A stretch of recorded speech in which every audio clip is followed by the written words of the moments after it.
Hello students, I am teacher Márcia and this is your review class for your AV1 from etapa 1. This is book 1, unit 1. E nós vamos agora revisar o simple present e o present continuous, que são os verbos que vão estar na avaliação 1 de vocês. No simple present, a gente usa para expressar o nosso dia a dia, ações que se repetem, nossas preferências. Remember, I like, I have, I live, I work, I study. E o simple present, você usa o verbo na forma dele básica, sem o to. Então, to travel, viajar. Você tira o to e põe travel. I travel, you travel, we travel, they travel. Agora, para as pessoas he, she, it, nós já vamos acrescentar um S. He travels, she travels, it travels. Esse S não é plural, igual em português. Eu viajo, tu viajas.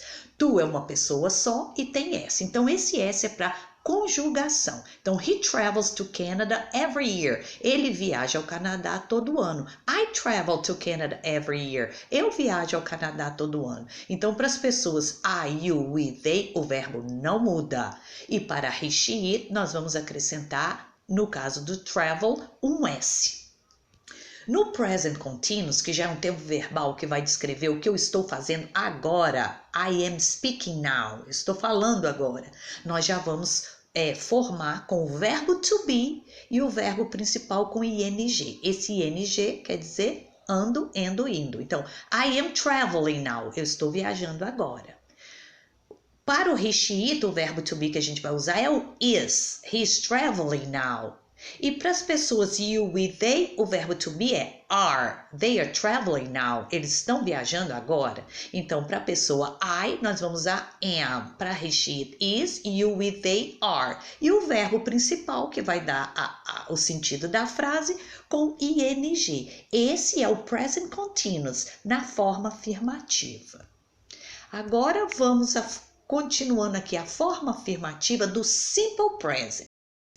Eu falei para vocês que o he, she, it no verbo travel ganha um S. Mas não são todos os verbos que vão ganhar S. Tem alguns verbos que vão ganhar ES, outros verbos vão ganhar IES. Então, quando saber quando colocar S, ES ou IES? A regra geral é S. Mas se o verbo terminar em S, SH, CH, XOZ, eu vou colocar um S. Então, vamos ver aqui o exemplo aqui, ó. She washes the dishes every year. Ela lava as louças todo dia, every day. O verbo lavar terminou em SH. Então, para a forma afirmativa simple present, ganha um ES. O exemplo de baixo. She studies English every year. Ela estuda inglês todo ano. Study, o verbo estudar termina em DY, consoante Y. Então, nós vamos tirar o Y e acrescentar o IES. E no exemplo aqui de It rains in March, chove em março, o verbo chover termina em N. N, então não entra na regra do S, SH, CH, XOZ e nem do consoante Y, então ganha um S. He plays every day, ele joga todo dia. O verbo play termina em Y, mas ele é precedido de vogal, então não vai entrar na regra do IES, porque é vogal Y é só um S. Agora, se terminar em consoante Y, aí que nós vamos colocar Aí que nós colocamos o IES para consoante Y. Vogal Y, play é só S. Esse é no simple present para as pessoas he, she, it, forma afirmativa. Porque as pessoas I, you, we, they, no simple present, forma afirmativa, é só copiar o verbo, ok? I play, I wash, I study, mas para he, she, it que vai ganhar S, ES ou IES.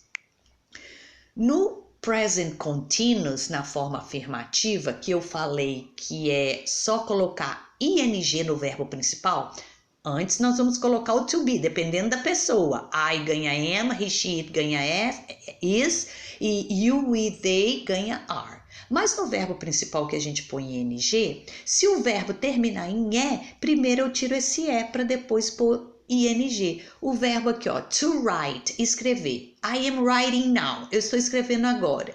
Então, eu tiro o E para acrescentar o ing. Só uma observação aqui, o verbo to be, que é o verbo, né, ser ou estar.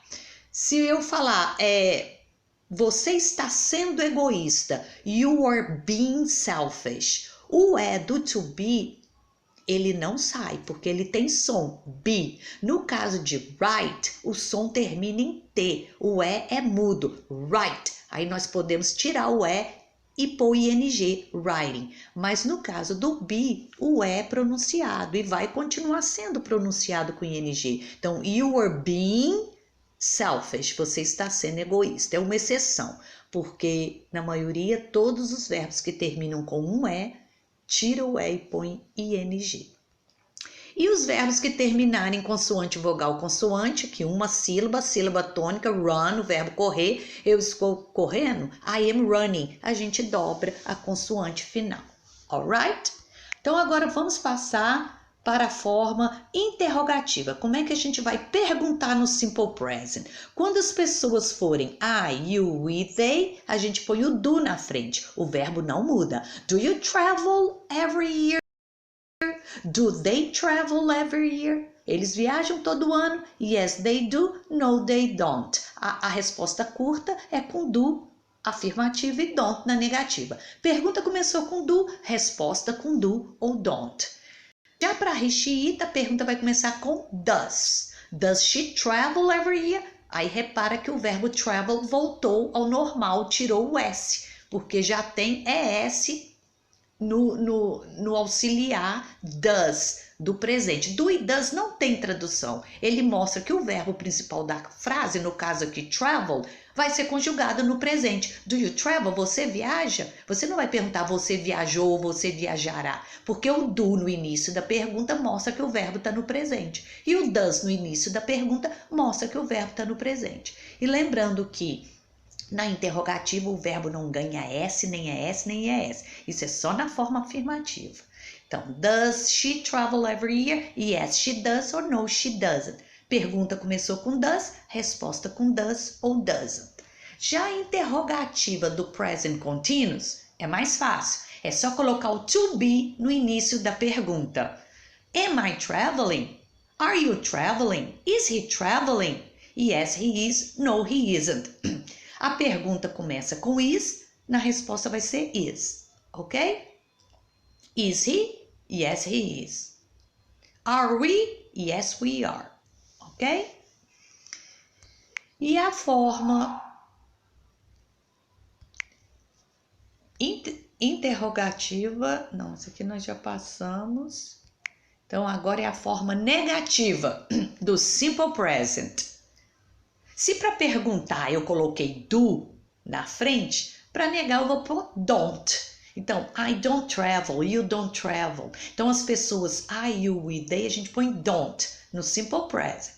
E para he, she, it, a gente não usou does para perguntar com he, she, it. Para negar vai ser doesn't. He doesn't travel every year. Então, para perguntar no simple present, I, you, we, they ganha do. Já para negar, I, you, they vai ganhar don't. Para perguntar, he, she, it começa com does. E para negar, a gente vai pôr o doesn't depois do he, she, it. E no present continuous, para negar, como a gente tem o verbo auxiliar o to be, o am, is, are, a gente só vai pôr not depois do to be. I am not traveling. He is not traveling. You're not traveling. Então, a negativa do present continuous é só colocar not. Ok? No livro de vocês, no livro didático, vocês encontram mais informações. E vou postar para vocês também uma folha de atividades, onde vocês vão treinar e ver se a explicação que eu dei, vocês conseguirem entender. Ok? Thank you very much. Bye, bye.